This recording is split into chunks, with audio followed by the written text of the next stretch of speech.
Сәлем достар, бұл видеода үйде осындай артылып қалған нандар көп жиналып қалатын болса, соларды босқа тастамай үй жағдайында қалай кирешке жасауға болатынын көрсететін боламын.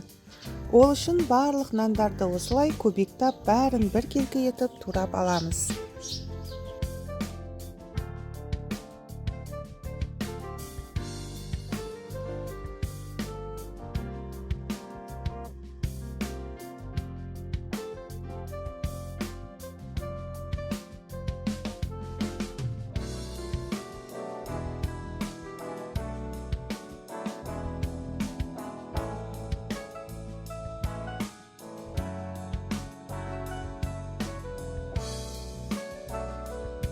Одан кейін бір ыдысқа кетчуп пен майонезді араластырып, оған үйде бар кез келген дәм беретін дәмдеуіштен қосамыз. Менде үйде тауыққа арналған приправа бар екен, мен соны қостым.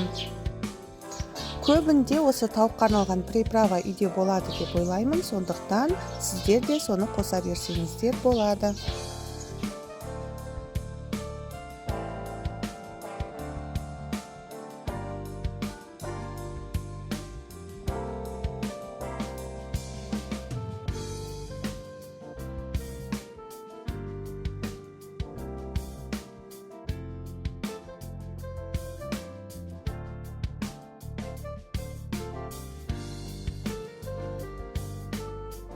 Одан кейін оған жаңағы көбіктап туралған нандарымызды салып, жақсылап араластырып, оны пештің листіне бәрін бір келкі етіп жайып шығамыз.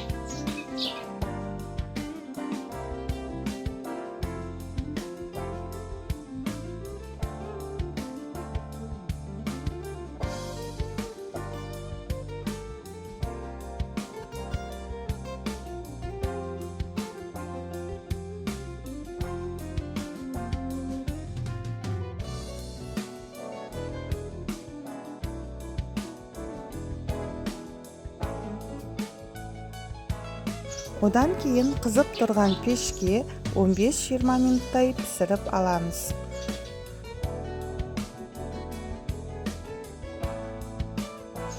Арасында міндетті түрде барлығы бір келкі қызарып пісуі үшін осылай қасықпен араластырып тұру қажет.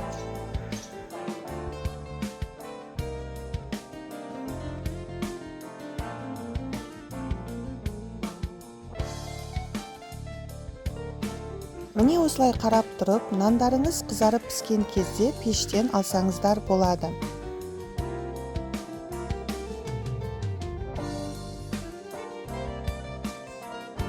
Одан кейін қалған туралған кетчуп пен майонезге араластырылған нандарымызды дәл осылай пісіріп аламыз. Естеріңізде болсын, нандарды алдын ала кетчуп пен майонезге араластырып қоймаймыз. Себебі нандар былжырап езіліп кетуі мүмкін. Дәл пешке салатын кезде ғана араластырсаңыздар болады.